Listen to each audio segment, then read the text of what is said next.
Las finanzas públicas. Las finanzas públicas están compuestas por las políticas que instrumentan el gasto público y los impuestos.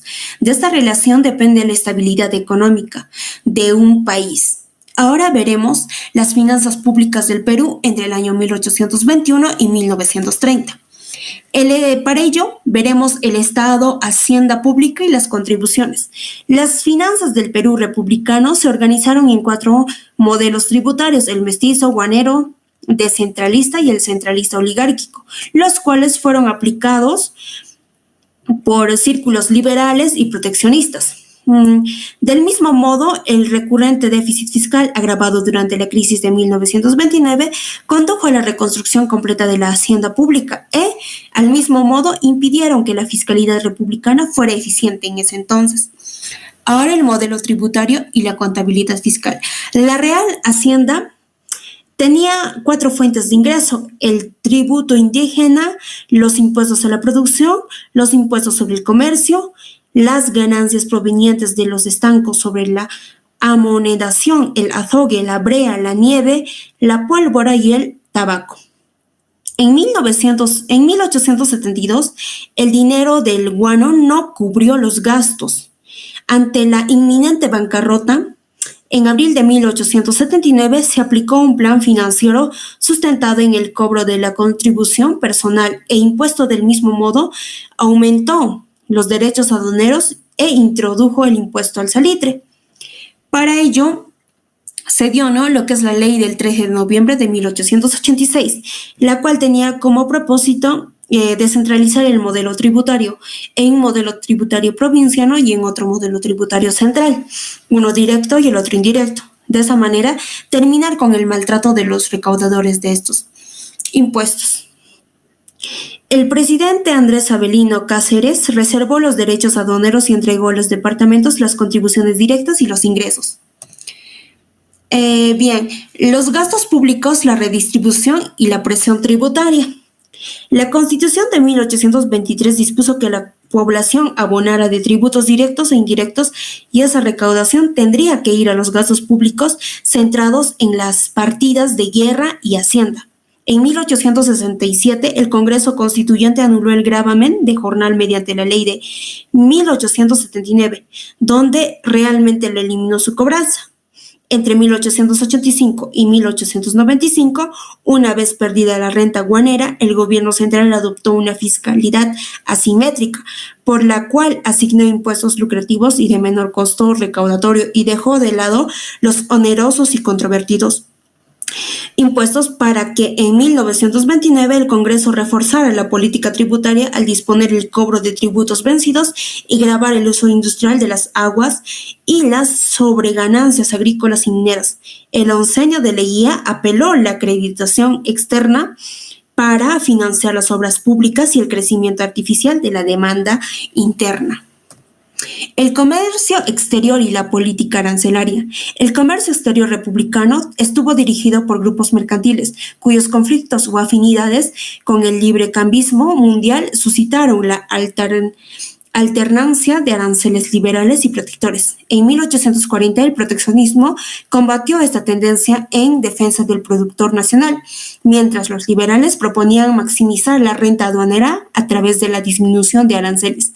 A inicios de la Guerra del Pacífico se creó más impuestos a falta de financiamiento, por lo que este aumentó en 230%, y tras la guerra solamente llegó al 70%.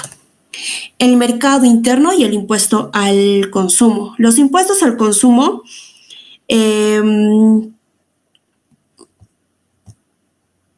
no formaron parte de la estructura tributaria de las 4 primeras décadas de vida republicana. En 1865 incluyó la forma fiscal, la aplicación de una carga impositiva sobre el aguardiente y el ron, y años siguientes introdujo los impuestos al consumo del tabaco, alcoholes y opio. Esto se quiso extender aún más, pero hubo contradicciones. El campesinado y los sectores populares urbanos se insertaron en el mercado interno como compradores de bienes manufacturados. De esta manera forjaron un espacio oportuno para el éxito de los impuestos al consumo. Ahora veremos los 4 billetes y políticas monetarias. Ante la escasez de capitales y el crédito, fue un problema recurrente por lo que el régimen monetario estuvo condicionado por la oferta interna de metales, la demanda externa de numerario y la legislación. Ahora veremos del Perú libre al cuatro boliviano. El circulante de Nuevo Perú Independiente constaba de billetes, monedas de nuevo cuño y reselladas y seña de plomo. En 1821 San Martín fundó un banco de emisión de papel moneda donde mandó a acuñar el peso de plata conocido como Perú Libre. Entre 1830 y 1860, Bolivia emitió 34 millones de monedas de feble, las cuales ingresaron al Perú con la denominación de cuatros y corbatones, lo que ocasionó un caos cambiario. Tras un acuerdo de ello, en 1863 el Congreso aprobó una nueva norma que designaba el sol como una nueva unidad monetaria. Del billete de banco al billete fiscal.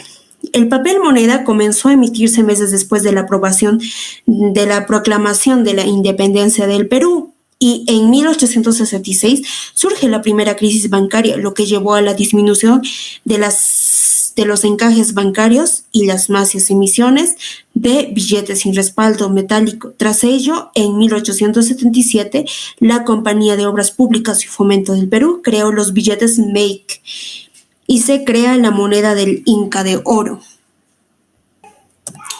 De la libra peruana al cheque circular, el rey patrón oro. En el siglo XX el Perú tenía un numerario bimetálico, soles, plata y libra peruana. En 1901 el presidente López de Romaña puso fin al régimen bimetálico y declaró como una única moneda a la libra peruana oro. Pero el pueblo seguía usando el sol de plata y el feble. En 1919 Leguía ejecutó un plan financiero. Tras ello, en 1922, el gobierno funda el Banco de Reserva del Perú para terminar con el desorden. Del sol de oro y la devaluación monetaria.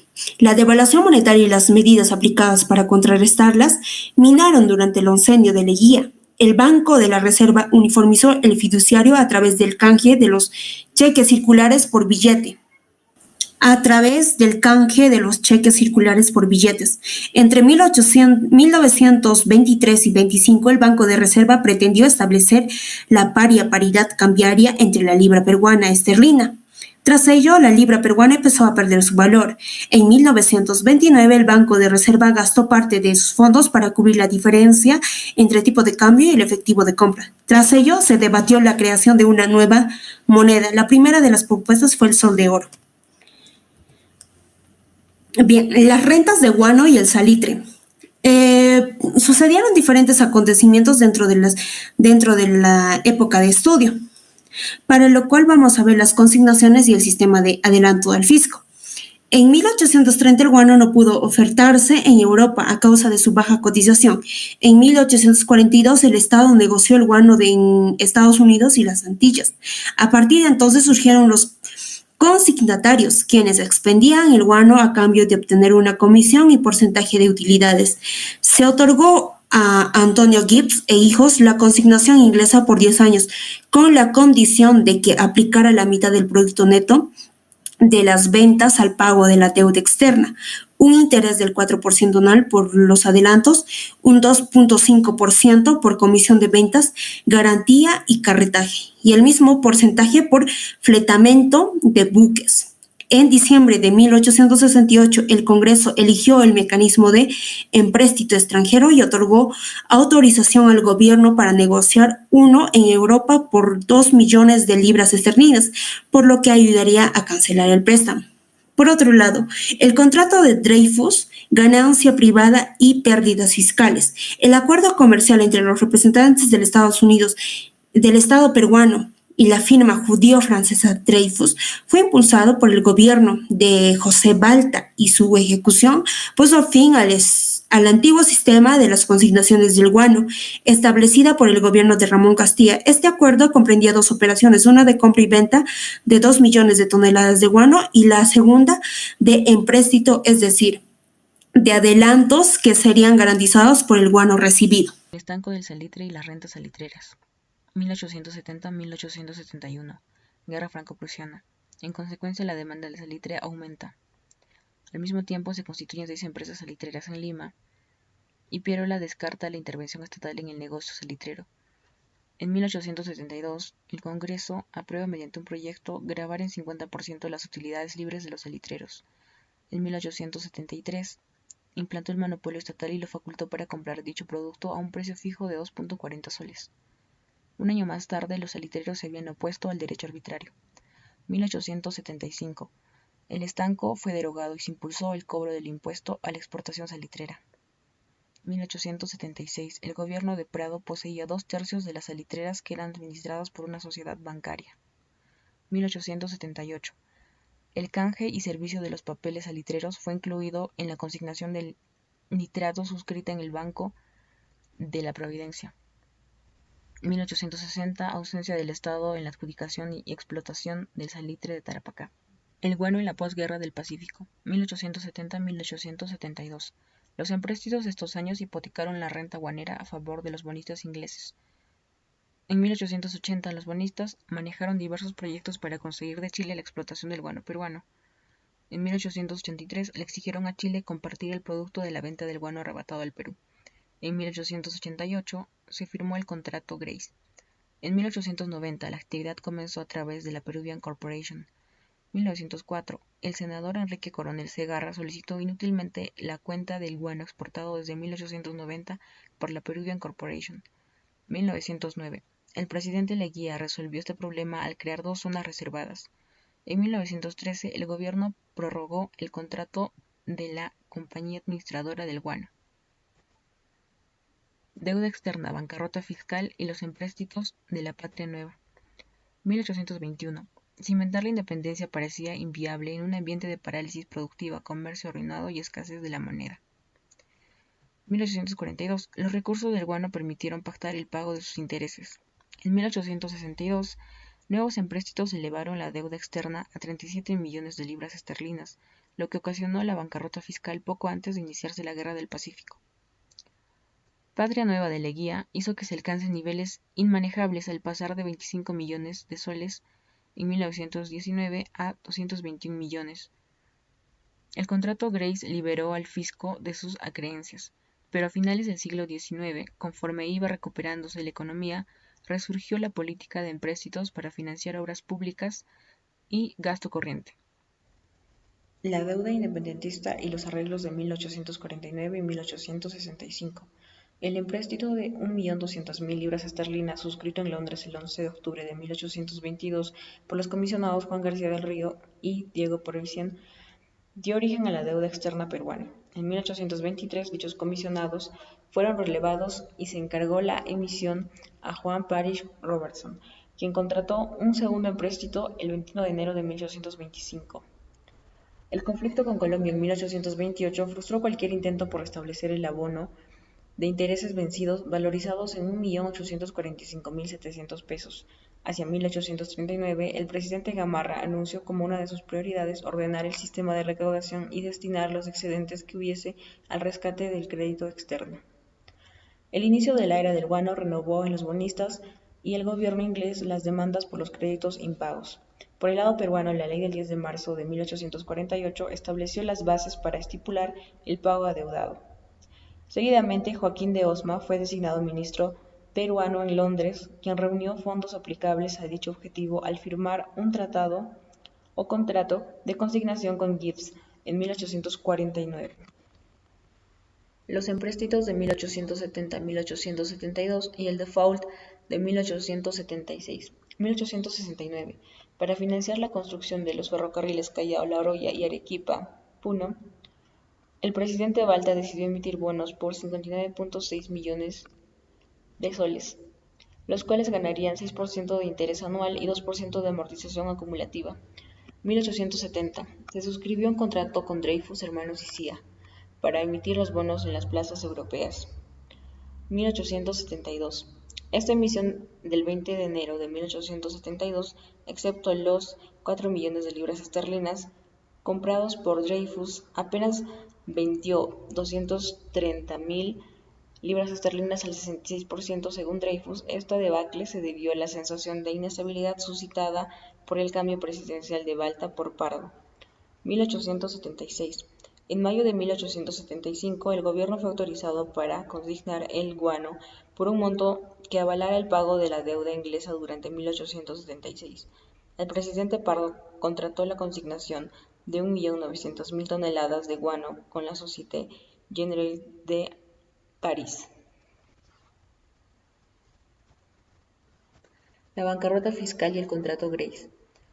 En junio de 1876, luego de estudiar varias propuestas de la banca francesa, el comisionado Prado consignó 1.900.000 toneladas de guano a la sociedad Rafael e Hijos, Carlos González Candamo y Arturo Girén.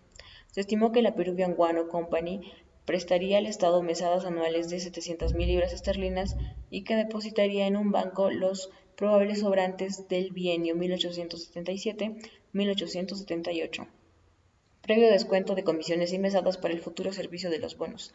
Los cupones por intereses corridos entre el 1 de enero de 1876 y el 1 de julio de 1878 serían capitalizados con la emisión de nuevos bonos al 5%, las cuales se pagarían en enero de 1879. Otra comisión compuesta por José Aníbar y Emilio Althaus desaprobó las gestiones de Pidival sin consolidar alternativa alguna, por lo que sobrevino un segundo default en 1879. La ratificación de este tratado por la Asamblea Constituyente de 1884 sentó las bases jurídicas para resolver definitivamente la cuestión de los empréstitos tasados en 51.423.000 libras esterlinas. Michael Grace, en nombre de los bonistas, ofreció al gobierno de Cáceres liberarlo de sus acreencias a cambio de varias concesiones, entre las cuales destacaba la entrega de la red ferroviaria por 75 años y el derecho a exportar el guano que descubrieran hasta que los ferrocarriles cubriesen el 7% de un empréstito de 10 millones de libras esterlinas. El endeudamiento de la Patria Nueva, 1920. La política fiscal de la Patria Nueva estuvo sustentada por numerosos empréstitos provenientes de la banca neoyorquina. Diversos analistas previnieron sobre la potencial y peligrosa subordinación del Estado a los requerimientos de los prestamistas. 1922. Esta operación se concretó el 14 de julio de 1922, cuando se recibieron $2.500.000 al 8% de interés de los banqueros neoyorquinos. 1925. La ley número 5249 sancionó un tercer empréstito de $7.500.000 al 7.5% con la finalidad de amortizar los bonos circulantes de 1922, sanear el déficit fiscal del trienio 1922-1924, financiar las obras de irrigación de las pampas de Olmos y otras necesidades del Estado. Los financistas y sus proyectos económicos. A inicios del decenio de 1860, la prensa culpaba a los ministros de Hacienda de la miseria del Perú, pues esos financistas eran mayormente militares afortunados y ambiciosos. Los proyectos económicos esbozados abrieron un debate entre los académicos e integrantes de sociedades mercantiles, productivas o financieras.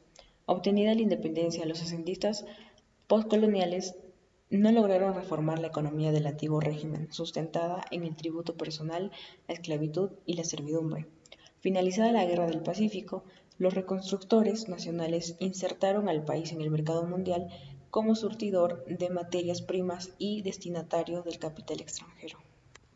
Los hacendistas postcoloniales emprendieron la tarea de reconstruir el espacio económico y organizar a los agentes productivos y comerciales desde una nueva institucionalidad fiscal. Hacia 1830, el ministro Pando, atento a la importancia que iban adquiriendo las contribuciones indirectas en el presupuesto nacional, consideró indispensable flexibilizar los aranceles prohibitivos adoptados 2 años antes.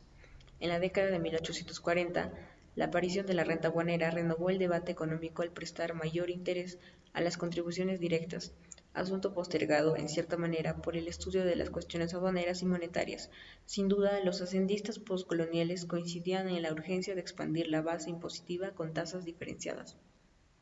En 1845, el programa del Club Progresista, suscrito por Francisco Quirós, propuso iniciar una reforma hacendística que no se basara en bellas teorías, sino en ideas capaces de aplicarse a la presente situación. Los economistas del guano. A mediados de la década de 1850, los ingresos guaneros expandieron el consumo urbano y provocaron la protesta de varios analistas. Aferrados a las locomotoras, los caudillos elaboraron un discurso efectista, cuyo énfasis estaba centrado en convertir la fuerza del vapor en elemento regenerador de la agricultura. Desde 1852, las legalizaciones peruanas en Europa iniciaron tratativas con ingenieros, a los cuales se encomendaría la tarea de forjar a las futuras generaciones de técnicos nacionales. Desde 1848, el Diario Oficial destacó la importancia de crear un Consejo de Estadística que asesorase al gobierno en temas económicos. Por estos años, la idea del transporte barato como clave para lograr el enriquecimiento del Estado y de sus ciudadanos cobró carácter de dogma económico. Los liberales de la Convención Nacional plantearon reformas en los sectores más conflictivos de la Hacienda Nacional. Los reconstructores nacionales, 1882.